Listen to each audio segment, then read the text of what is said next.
everyone and welcome to Tech Basics. Today I'm going to guide you on how to change age-range preference on your Bumble dating app. So let's get started.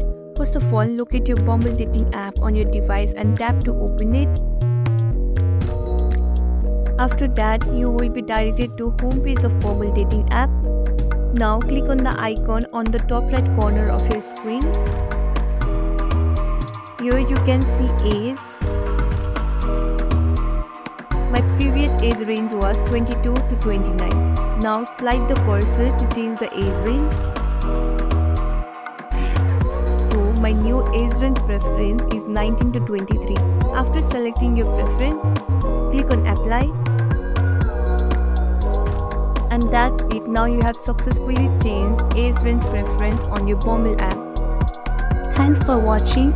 If you found this video helpful, don't forget to like, subscribe and share.